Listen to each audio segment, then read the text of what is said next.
Good morning and welcome to our seminar series. We're back after a short hiatus. We haven't had a seminar since May, if I remember correctly. But today we are back with a seminar on global Englishes, and we have Dr. Berta Torras Vila telling us something about global English. Specifically, her presentation is going to focus on English as an international language, classroom implications, something which is very close to my own work.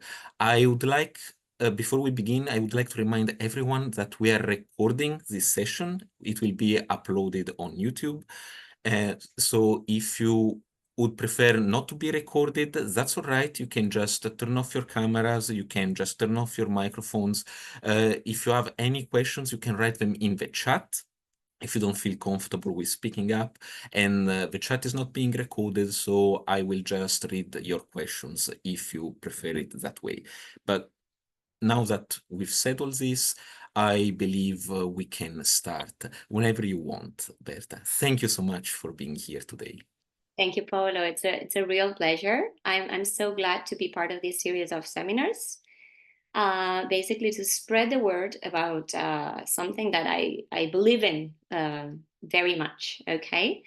Yeah, I mean, as we were discussing before, most of you joined the meeting. We were basically saying that research has been spreading or has been addressing a reality for decades. For many years, we started with Bonnie Norton, Pavlenko, etc., who started to talk about this new, like Jennifer Jenkins, this new reality, this new role that English, and this has been going on for a while now. Huh? But unfortunately, in real classrooms, in primary schools, secondary schools, in universities, even in language schools, this research does not reach these classrooms. So this is something that we should worry about, and maybe we should start doing something about it. No, so I'm here to contribute, okay, to spread the word about this new view on what English is nowadays, so that it has so that it leads to results. Okay, so that it helps our students, our learners, EFL learners, in this case, to see English differently, to feel that they can also own English. Okay, and we are also going to discuss a lot about the why. Why do we need to teach English from a critical perspective? Why? So what are the reasons that, okay, should I, yeah. So I'm just very briefly, a little bit about me. I used to be a music teacher. And then while I was already teaching in primary schools, I was also teaching English because I had the certificates. So I became very interested in English language learning. I did 2 masters on EFL, on the acquisition of English and intercultural communication, and then in applied linguistics. And I ended up writing a PhD thesis in the topic that I'm going to present here today. Okay. So my aim here today is basically to spread the word about what I learned with my PhD thesis and what I've tried since the day I defended my thesis to do with what I learned. Okay. My professional journey, as I said, I used to be a music teacher. I'm an English teacher. I developed a CLIL music program as well, so that I could do something with both fields, putting them together. And I'm also basically a teacher trainer, teaching courses on critical English pedagogy, on CLIL music, very different fields, but somehow I try to connect them because deep down it's all about learning. And I'm also an associate professor at the Autonomous University of Barcelona, and at the University of Manresa, Vic. We're going to start by stating a reality, okay? Most of us, as non-native, I consider myself a non-native English teacher, and most of my learners, most of my students, belong to what Katru called the expanding circle.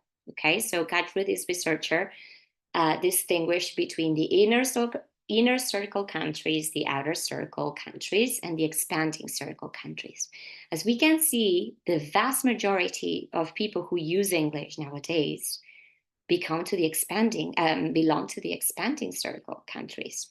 Spain, in our case, is a country that belongs to this category. So in these countries, English is a lingua franca. It is a foreign language.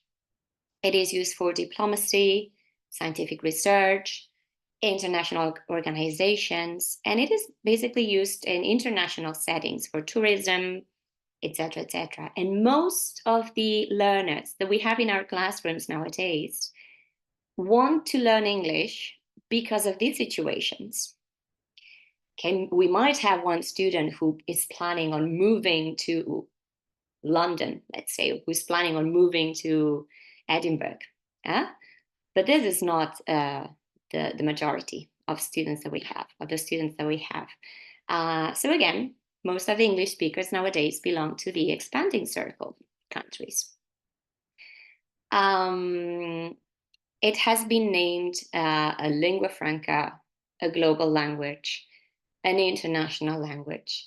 But somehow, all these notions force us to move away from the native speaker versus non-native speaker dichotomy. Okay. And this has major pedagogical implications. It's not just a theoretical explanation to define what English is nowadays. It has major pedagogical implications because most EFL classrooms and teaching practices are still based on the native versus non-native speaker dichotomy. Very much. Okay, British flags everywhere. A lot of English teachers use basically just listenings featuring native speakers only. We discuss cultural aspects that only have something to do with Anglophone cultures, and this is this is the normal. Okay, this is, I don't know about other countries. This is something that I'm very interested in hearing when I'm done with my talk.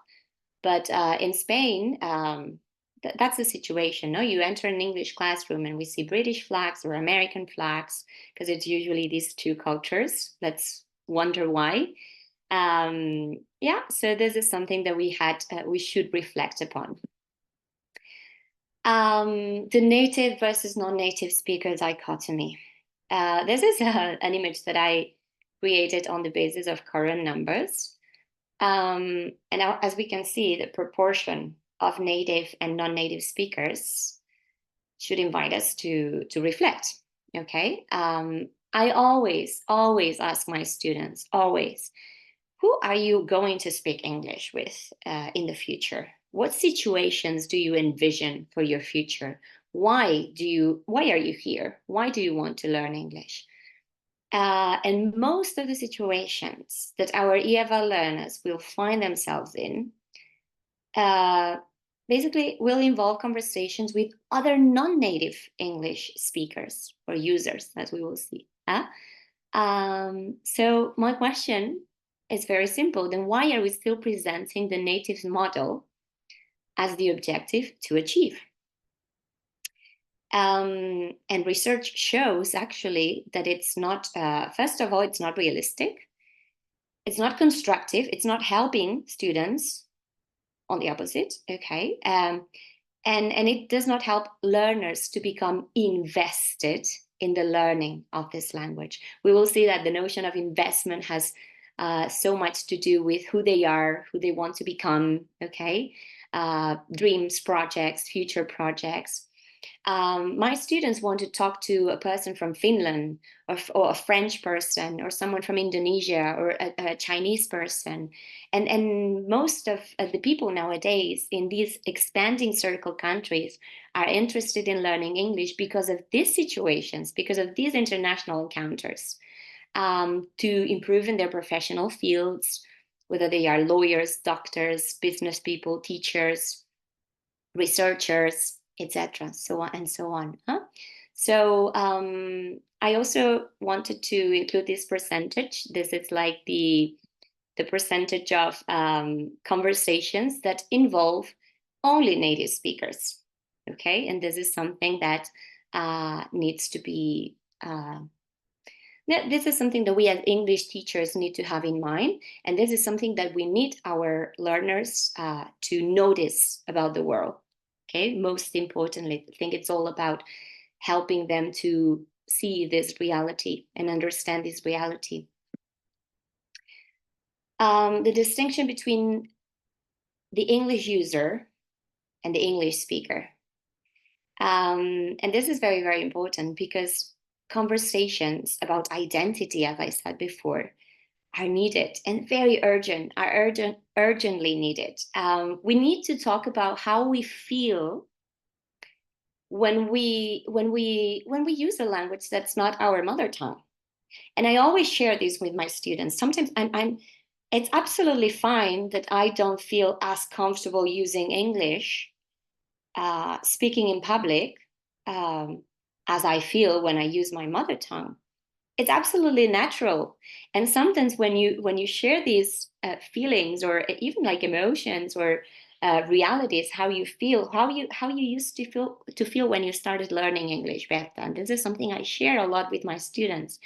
And once they realize that you've been there and that nowadays you can manage, you can communicate in a foreign language, they see you as a role model, and they okay that she's not this ideal native speaker that everyone is presenting me with, and this she achieved what I want to achieve, and this is very important. I always ask them, do you worry about your accent? Do we discuss these issues with our students? Do I have to sound like a British person? Do I have to sound like an American person? Yes, no. Why? I mean, why is it important for you? Let's discuss this. How do you feel when you speak English with a native speaker? Because a lot of people are terrified. Oh my God, he's native or she's native. Okay. So once you reflect upon these aspects with your students, they relax. They relax and they become invested. And it's absolutely magical to see this change. So I discuss these situations with my students, and I try to find them, to find ways to empower them to erase, no, all these negative feelings about themselves. Sometimes I devote an entire class in which we can perfectly use Catalan or Spanish or whichever language we are using to empty fears, frustrations, to see what they are carrying in their bags because they usually carry very negative experiences. I used to be told that I was just very bad at languages. Um, my marks are absolutely awful, and I always try to help them realize that tests do not equal being able to communicate. This is an entire different topic. So yeah, I think this is very important, no? And discussing all these issues about identity matters in the EFL classrooms, and it has major implications for teaching practice. The idea that an English learner is supposed to become an English speaker is still based on the native non-native speaker dichotomy. Whereas on the other hand, the idea that an English learner is supposed to become an English user is based on the current role of English and its usages, and it acknowledges the learner's linguistic and cultural identities. Yeah? And this is very important to acknowledge our students' linguistic and cultural identities. Sometimes it's that rule that English only in the classroom is just hurting us a lot and hurting our students a lot. It's just not constructive. It's just not helpful. The notion of the multi-competent speaker by Cook helps me as a non-native English teacher and helps my students that we are powerful. Okay, that we possess power. So I speak 3 languages. This is amazing. This is very nice. How many languages do you speak? And this is something that we need to help our students realize about themselves. Because when we focus, as I was saying before, on the English only rule, which is still very present in a lot of classrooms, if we move away from this English only rule, we will be actually helping students to invest in the learning of English. They need to empower themselves with the languages that they already speak. And sometimes they don't notice that. They don't think about that. They don't know that they possess this power. This is something that we don't usually do in EFL classrooms. We have a lot of linguistic diversity in our classrooms at all levels, and we don't make the most of it to promote a better or more constructive English or more constructive English learning processes. And research proves that this helps. So again, take the focus out of English only, plurilingual practices, acknowledging plurilingualism, notions such as pedagogical translanguaging, etc., help us a lot to try to achieve this goal. Let's encourage our students to become multi-competent speakers or English users rather than failed English speakers, because they feel like failed English speakers. They mostly feel like failed English speakers. If the aim is to become something that's not realistic and not possible, I always tell them, I don't want to become a native speaker. First, because I can't. Second, because I don't want to. Okay, I don't want to become a native speaker because I'm not a native speaker. They are not going to be invested in the learning of English if they realize that the objective that we are presenting them with is not achievable. Okay, and they will not be engaged in classroom activities. It will lead to demotivation. If it's something that does not matter to them, that cannot change them, it's not something connected to who they are not going to be interested. And this is something the research supports. The power of non-native English teachers. This is a very controversial topic, as you probably know. I think from my experience and from what research says, in my case, being a non-native English teacher helps my students, to learn English better. And this is something amazing. And this is something I realized with my practice. And as I was reading for my PhD, I realized that there were reasons behind it. But we need to share these reasons with current practitioners, with teachers. Why? I mean, why? Let's discuss it. Because they see me as a role model. Wow, she can communicate, she manages, she can express herself in international settings. I can do that too. I can achieve this goal, okay? She can go to other countries, she can engage in conversations with other people. And these conversations matter. I talk about these things with my students. How did you feel when you started learning English? This is something I share a lot with my students. How do I feel when I have to speak in public? Etc., etc. And it's absolutely fine that I don't feel 100% comfortable because that's not the language I'm using on a daily basis. And it's just natural that I don't feel as comfortable as when I use Catalan in my case. So it's just something that relaxes students and learners, okay?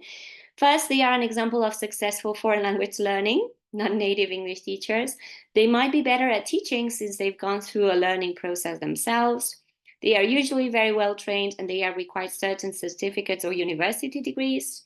And they are more flexible when it comes to exposing students to different versions of English, something extremely necessary if we take into account the role that this language plays nowadays.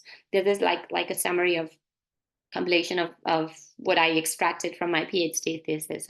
And this is very interesting, especially when English has become also a business, especially like in private language schools. I will always remember, I have a dear friend from Singapore his first language is English. His first language is English, but she was just not hired anywhere in Europe because she did not have the right accent. And I thought, oh my goodness, this situation is so unfair. Because even when we think about native speakers, we only think about certain native speakers. We don't think about all native speakers. Because someone from India is a native speaker. Um, someone from Singapore can be a native speaker. And so a lot of issues here should invite us to reflect. Huh? Um, again, the difference between investment and motivation, whereas investment is more like a sociolinguistic construct, motivation is like more like cognitive, so it's a different thing. This term, investment, in the second language acquisition field, basically, it's about deciding that you're going to take part in a learning situation because it's going to affect who you are. It's going to affect your identity, and you want this to happen because it's going to affect also your imagined identity, as Bonnie Norton um, said. So this imagined identity, the person I want to become in the future, speaks English. So I'm going to really invest my time and effort in learning English. And this is something that I'm only going to visualize or imagine if I have all these conversations that I was talking about before. We need to talk about identity so that this new communication tool is welcomed into who we are, and our so that our students welcome this new communication tool and make it theirs, that they realize that can possess and own this language themselves. Huh? Um, so again, research in the second language acquisition field has proven that reflective practice and conversations about language learning make an impact and affect students' investments in the language. And this is key. Now, when it comes to pedagogical implications, I don't want to expand too much on it. This is like a brief summary, but I wanted to share a presentation that was supposed to be interactive. But since when I present the Genially presentation, it all goes very slowly. It all becomes very slow. So I'm going to just share parts of the presentation. I always talk about world maps everywhere, not British flags, not American flags, world maps. Okay. Song lyrics. If we want to use songs in the EFL classroom, why not using songs which contain powerful messages addressing all these issues that I was talking about before? Board games addressing multicultural plurilingual values. You want to use board games because they promote speaking, etc. Let's try to direct students, and try to use these thematic ground as the basis on which we construct or we designed activities. TED Talks on language learning, and there are TED Talks which are so powerful. I'm going to show you a few. Audiovisuals to expose learners to uses of global Englishes. Videos featuring realistic role models. I'm going to show you a few. Videos featuring accents from all over the world. International exchanges online, face-to-face. Pronunciation tips to be intelligible. We know that there are certain aspects that may cause misunderstandings, whereas other aspects can perfectly allow us to maintain our local accent without or still being intelligible, because the word here is to be intelligible. I want to be intelligible. I don't want to cause any misunderstandings. I want people to understand me. So there are some phonetic aspects that research has addressed or considered important to use English in international settings as a lingua franca. Jennifer Jenkins talks a lot about it. Cultural diversity to practice reading and listening skills. Again, so this is the presentation I created for a teacher training course that I'm currently teaching, and I'm going to share a few slides so that we can get an idea. Okay, so again, world maps, whatever projects, dreams, and ideas they have for their future, they will envision them whenever they look at maps. So maps can be the starting point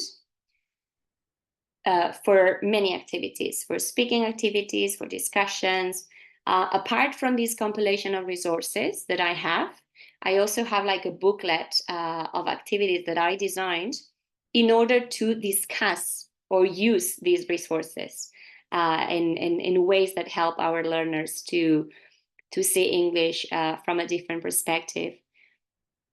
Song lyrics, multicultural music and songs that build an appreciation of diversity, songs about identity. Again, another possible starting point. We can use music, but we can also choose what kind of music we use and what we want our students to realize through these lyrics, for example. Some YouTube videos with songs. If you cannot find the song you're looking for, you can use ChatGPT and adapt a song based on the tune Row Your Boat, for example. Learn many words, languages are fun, for example. No, this is an example. Based on the tune Twinkle, Twinkle, Little Star, this would be for primary school, for early childhood education or primary school. But again, this applies for to adults as well. For example, I used the following phrase. Could you adapt the lyrics of Bella Ciao to the topic of cultural diversity and make it rhyme? This is something I asked to ChatGPT. And now, since this is not an interactive presentation, I'm not going to be able to show you the result, but it worked, okay? I also found this app, Suno. This app creates a song out of nothing. So all you need to do is type the topic with the theme. I want a song about cultural diversity, and it creates a song. You can choose the style, okay? For example, board games. So a board game about cities of the world. I speak 6 languages, some examples, no? TED Talks. They can be the basis for enriching class discussions, no? All these TED Talks that I compiled address all those fears that I was referring to, struggling, represent struggling. They share painful experiences regarding the native, non-native dichotomy. And and I used a few with my students several times, and the results are absolutely amazing, amazing. And the results when it comes to their investments in English after a talk like this is absolutely magical. I can't believe in the cause more. Videos featuring realistic role models. What's a realistic role model for someone from Spain, let's say? Well, here we have Penelope Cruz being interviewed in an American show. Does she have a strong accent? Oh my God, yes, she does. I mean, is she a successful actress? Yes, she is. Can she communicate? Can she express her thoughts and feelings? And yes, she does. No, so I've used a lot of these Antonio Banderas, Rosalia, Salma Hayek from Mexico, Marion Cotillard from France, Malala Yousafzai, Pep Guardiola, Ursula Corberó, Cristiano Ronaldo, Nelson Mandela. No, we can use a lot of role models, a lot of people who use English in international settings, who still have their accents, who have very strong local identity, and use these videos to start very enriching class discussions and activities. Accents from all over the world, as I said. Videos addressing global Englishes. These two, I found them particularly interesting. Again, international exchanges, as I said before. Tips, about pronunciation. What is the goal? Being intelligible, no? Acquiring a native accent is not a must, and it erases identitary traits that might be too important to leave behind. So in this video, for example, this woman emphasizes pronunciation aspects that do matter in order to be intelligible in international settings, right? So why not present this video to our students and discuss these issues, because it leads to amazing conversations in the classroom. Current affairs and cultural diversity to practice reading and listening comprehension. Oh my God, so much can be done. No, I compiled a lot of news in English from all over the world. Again, from all over the world, not only from England, from America, or from the US, from all over the world. Let's see what's going on in China, because we saw that there is something major happening there. Let's read about it in English, even if it happens in China. Magazines in English, a few magazines, National Geographic, you know, children's books about cultural diversity. These are appropriate for primary school. Again, yeah, primary, secondary, depending on our student levels. For teenagers, I compiled a lot of books that contain even if we only use a chapter, why not using just a chapter? Books addressing immigration, for example, moving away from your country. This book, Say Her Name, it's all about how sometimes we mispronounce people's names. Films about cultural diversity, short films. These are short films I found on YouTube that discuss very powerful issues that are all connected to what I was talking about before. Inclusivity and diversity. There was one, can't remember which one was it, but I used one of these these videos last year with my students, and yeah, we did a few activities based on one of these videos, and then the results were absolutely amazing. Videos addressing linguistic diversity. Now, children talking about, oh my God, look at what she can speak 5 languages. She can speak 3 languages. I have people from these countries in my classroom, etc., etc. For young learners, even for young learners, because it all starts when we are young. Huh? Podcasts addressing cultural diversity and current affairs. I don't know if you're acquainted with Canguro English. Canguro pronounced in Spanish, because I think he's an English teacher from Australia, I think, but he's based in Galicia in northern Spain. And she has this series of podcasts in which he interviews people like Jennifer Jenkins, David Crystal. Very interesting, absolutely interesting, and discussing all these issues about identity. So sometimes I use his podcasts as listenings for my students to lead to discussions. English Learning for Curious Minds, podcasts in English. I compiled a few podcasts by Canguro English in which he discusses amazing topics. English as a global language, the myth of the native speaker with David Crystal. Do you want to speak English like a native? Plurilingualism and culture. The advantages of speaking bad English. Some of them are hilarious. They are very, very interesting. Accent and identity. Very interesting. Sometimes I recommend to get rid of textbooks, but if our school forces us to teach to use a textbook, why not choose a textbook that considers English an international language, rather than the typical EFL book?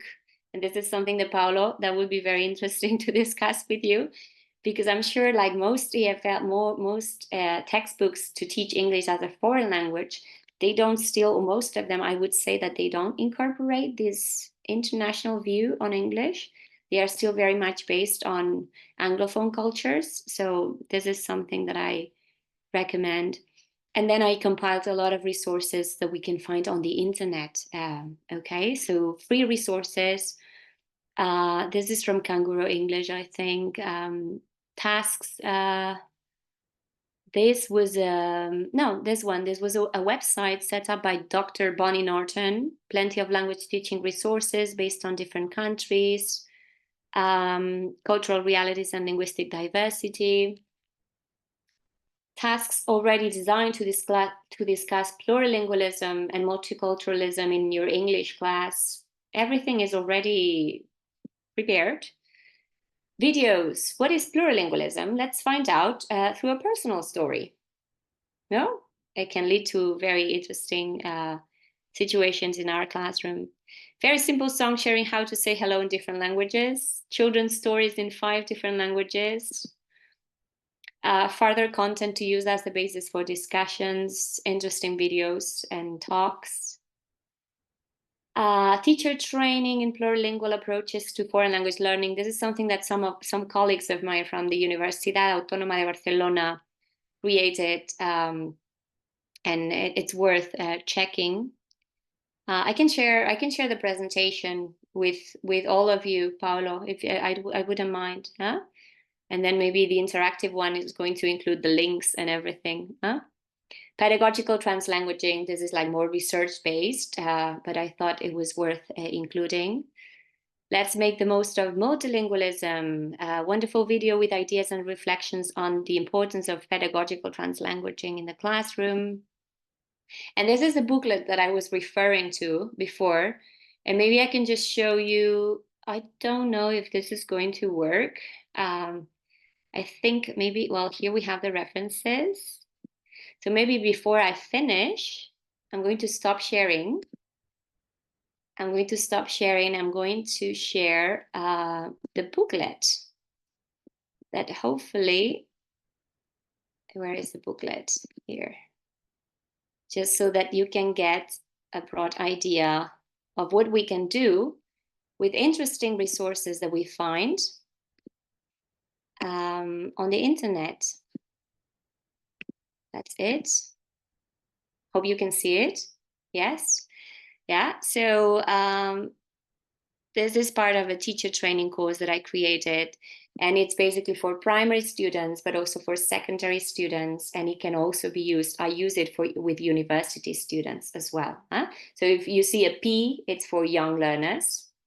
If you see an S, secondary education. If it's A, all levels. Huh? So drawing situations. Draw a situation in which you had to communicate with someone in English. Questions for discussion. Where did it happen? How did you feel? No? And this is something that we could perfectly do in our students' mother tongue because it's a starting point. Huh? I have this booklet as well in Catalan and in Spanish because I think especially for young learners, this needs to be done in, in their mother tongue. Drawing about languages. No? Draw 4 classmates or family members and write about their language skills. Then introduce them to your class. How many languages can you speak? How many languages can you understand? Etc., etc. Questions for discussions. Think about the situation in which you had to speak English or listen to someone using this language. How did you feel? No? And why? Write about how you felt. And here if we want to use this opportunity to teach English, we could scaffold language. No, I remember I used to feel, I felt very, whatever, depending on the level. Why do you think you felt this way? No, what could you have done to feel differently? How did the other person react? Was it helpful? Because this is also very important, no? How the other speaker reacts. Linguistic autobiographies, I use them as a research tool for my thesis, but I use them a lot in my teaching practice. For primary, for young learners, for adults, they work magically when you ask them to reflect upon their learning journeys when in the language field. Huh? How important is English in your life? What situations have you encountered in which you had to use English? How did this language make you feel? Why? What makes you feel good about English? What makes you feel bad or frustrated? Feel free to write in your mother tongue. Huh? And then questions for discussion, continents, well, world maps. Yeah, someday I would like to go to my language skills, my friends' language skills, my family's language skills. Let's interview a native speaker. I thought this was an interesting activity. How many languages can you speak? And this is something amazing. When people talk to some native speakers and native speakers, they realize that some native speakers feel really bad because they only speak one. They are monolingual.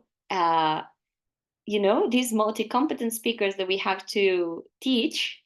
Uh, they start gaining power. They start realizing, oh, okay, hey, wait a minute, I speak 4 languages, why should I feel embarrassed? Yeah. um, let's interview a non-native speaker. Oh, how many languages can you speak? But maybe we could compare the two situations. You can use the following questions to start a discussion after any video or podcast or story or reading that I showed in that presentation. How do you feel about English when you see someone like Penelope Cruz speaking this language? Do you think Salma Hayek has an accent when she speaks English? Does that stop her from using this language? No. What motivates you about this story or podcast or video? Who are English native speakers? This is worth researching. Let's find out who are actually English native speakers. This is something that Jennifer Jenkins, um, she uses a lot of humor in one of those interviews with Kangaroo English, because she starts with this question: who are the native speakers? Okay, because we basically have 2 in mind, or 3. Multicultural and plurilingual values. Well, you can see using quotes to start a discussion, quotes on language learning, based on language learning. A different language is a different vision of life. So I have a teacher who took this course a while ago, and she prepared an amazing activity in which students had to prepare oral presentation based on quotes. They had to find out about who these people were, etc., etc. And then readings to promote discussions. So I found some readings on the internet in which people talk about how learning languages help them to improve, to overcome situations, etc., etc. And well, that's basically it. Lots of readings and more online links. Um, and that's basically what I wanted to share. I hope you found the presentation useful. And I'm just happy to be able to turn what was my PhD thesis into something that reaches classrooms, and that has somehow an impact on how teachers, because and this is something amazing, like all in the last edition of this teacher training course that I taught, all the teachers who took the course said, Berta, I'm absolutely amazed, because I had never thought about any of the ideas that we saw and that we heard about in this course. And now I just feel like I'm a different English teacher, and I can actually have a very strong impact in my students' learning process. And there is nothing better than hearing stories from teachers who tell you that at least spreading the word about these topics changed their mind. It's been a pleasure. If you have any questions, that would be amazing, or experiences that you find in your classrooms or that with your students, that would be so nice to share with you all. Thank you so much, Berta, for the uh, I say it every time we have a seminar. Thank you for the wonderful presentation, but this one was really very close to what I'm doing, so I particularly appreciated it. If anybody has a question, please either speak up or write it in the chat. And if you don't want to be the first, I do have some questions for Berta right now. Again, thank you so much, because the things that you showed, one of the many points of my dissertation was that we needed more of this kind of things. We needed more not necessarily templates to be imitated, but some sort of model to gain inspiration of, okay, how do we implement this in the classroom? And and many of the things that you showed were absolutely fantastic, and I will focus on a few of them.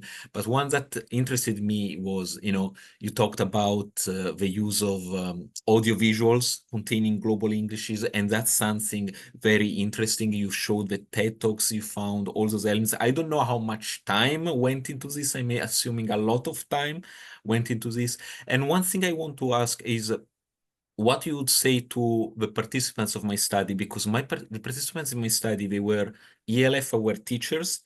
I asked them how they would go into implementing global Englishes, and they mentioned, okay, yes, it's the internet, for example, is full of this kind of resources, but they said there's a problem. Those resources, yes, they contain global Englishes, they contain diversity, but maybe they're not appropriate for our classes. And what did they mean by that? They're not appropriate because the language is too difficult, maybe. Or the topic is not culturally appropriate to our student, or it's not something that they are interested in. So they say, yes, there are many of them, but few that are actually good for our context. So I don't know if that's really a question, but what would you suggest? No, it is a good reflection because it is true, and sometimes I struggled to find, for example, appropriate resources for young learners, and I think that with young learners, it should be about setting the ground, huh?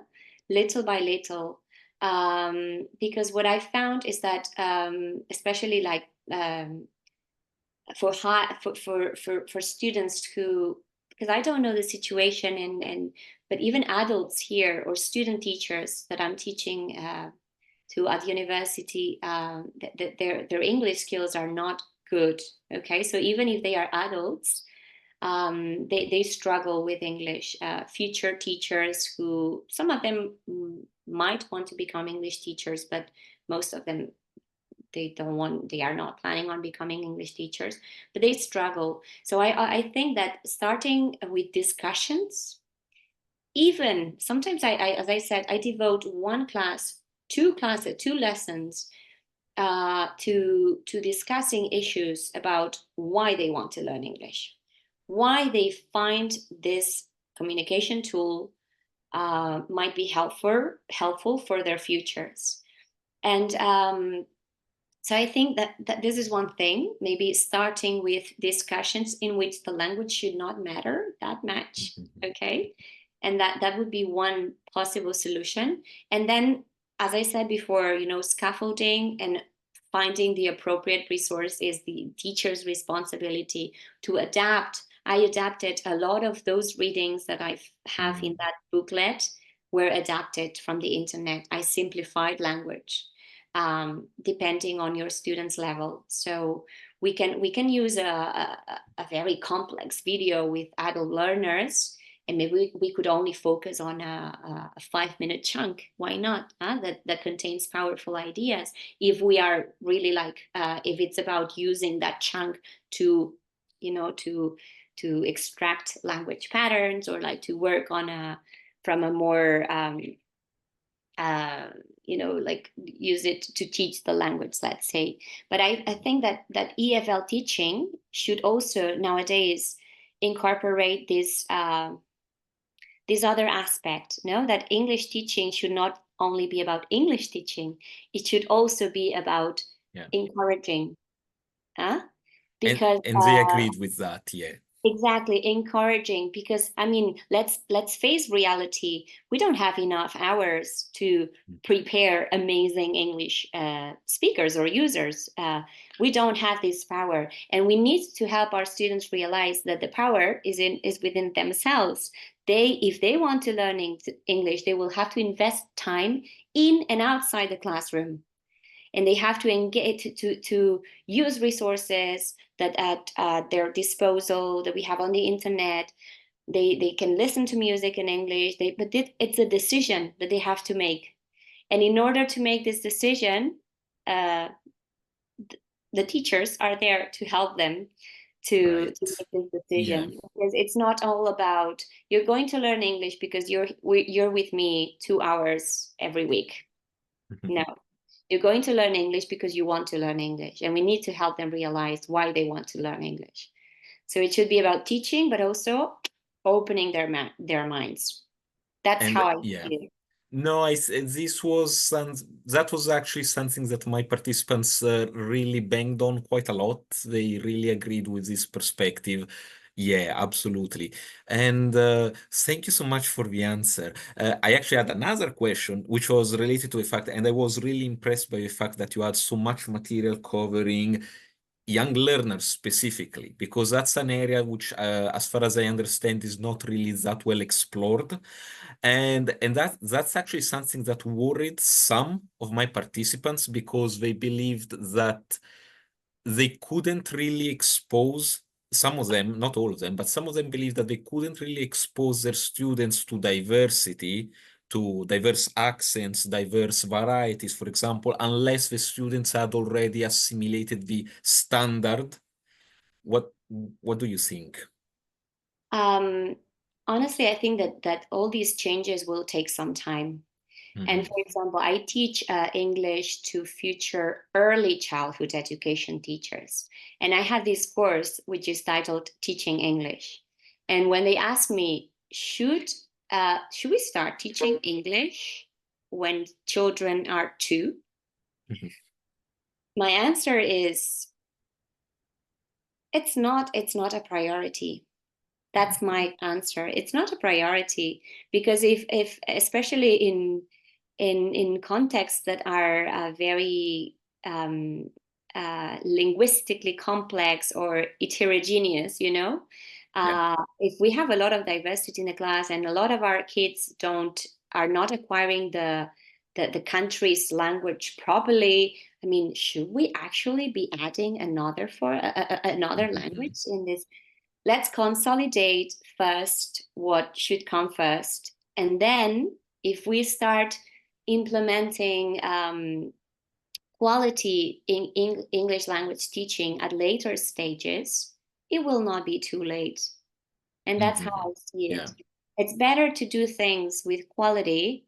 It's not about quantity. It's not about the sooner the better. It's not always about that, because as we know, our world is very complex. So sometimes we lack resources. Sometimes we don't have well-trained teachers. Mhm, Um, I have my first son started his new school this year, and we went to all these talks in which schools had to present their programs. And the question that was asked by all parents was, "Do you start teaching English?" I mean, they are three. They are three, and the answer was, in one school, okay, we decide, yeah, we started when they are three. In other schools, no, we are going to start when they are 6. But either way, I thought, I wish we could help teachers to justify their answers. We don't mhm. start at 3 because we prefer to start at 6, because no. And Right. being able to justify things comes with a lot of training and a lot of um, you know yes, Yeah, yeah, yeah, understanding exactly. what's going on and what it involves, what learning languages involves. Thank you for your answer, Berta. Anybody else would like to ask a question? All right, somebody has to go already. No worries. Thank you for attending the seminar. Anybody would like to ask any other questions? Because I refrained from asking another question, but if not, I will ask it anyway. Yeah, could I just say a few words? I wanted really to thank you. It was really useful, especially I think we need more presentations like this, where research actually you've showed actually how this kind of research can be applied to classrooms. And because there's always that problem, yes, especially the gap between research and practical implications. So I'm so grateful for your presentation. And of course, I would like to continue, there's lots of interesting questions that you have brought up. For example, why, let's say, British and American languages are promoted. Yes. So, because, well, just in short, because I believe they are the ones who promote the language. We don't hear anything, let's say, from Australians or New Zealand or other varieties of English. We hear, this is what we hear on social media or in general when we turn on the news, right? We know the US and the UK, that's it. No more. But of course, we just can't sum it up in 1 minute. We need another seminar, I guess, or another presentation. But thank you so much. Yeah, it's so important to have practical implications, lots of useful materials. Thank you, Rima. Yeah. Absolutely. In fact, if you have a little bit time after the seminar, I want to ask you something related to the resources that you have made. But if possible, I just want to ask one general question, just your personal opinion, because one thing that I really liked, I liked everything about your presentation, but one thing that I really liked was the fact that you put a lot of focus on, well, essentially the psychological dimension of English language teaching, that you said, well, the part of the point is, motivation, make them feel comfortable about their identities, their accent, all these things.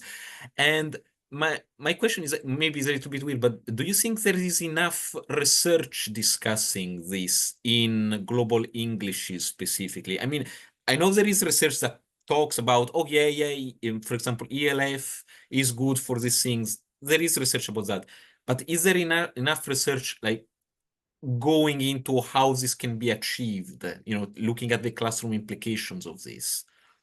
I think all this research that's coming up on like plurilingual practices, for example, plurilingualism, this is an amazing starting point when if you're trying to find research on how to address EFL teaching from a more multicultural perspective.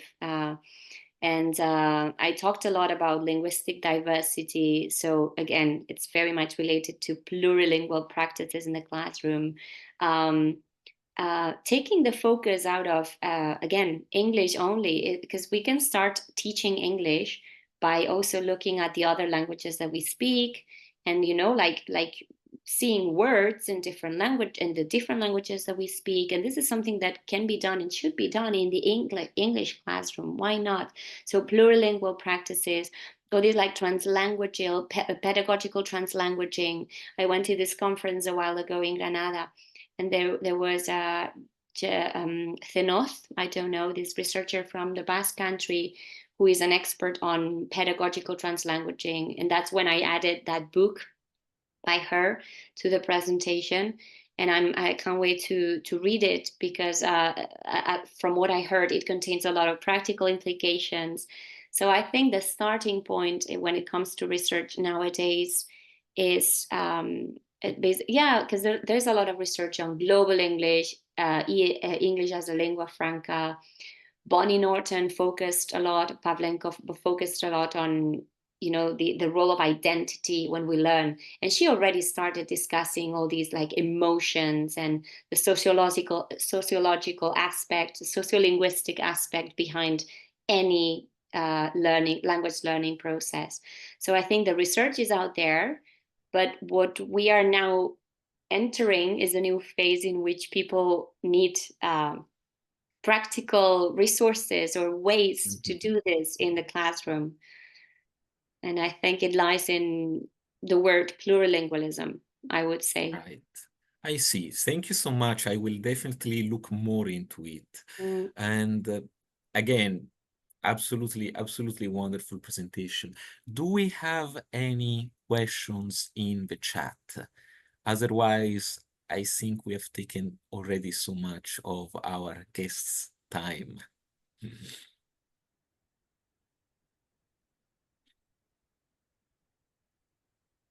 Don't be too shy. And if in case you do come up with a question for Berta after the seminar, I guess she would be available if I end up getting questions, if I could forward them to you, would that be feasible? Definitely. No problem at all. That's perfect. All right, so I guess this is the end of our seminar. Thank you so much again, Berta. I will stop the recording now. Thank you, everybody, for attending, and I will see you next week with another seminar on global Englishes.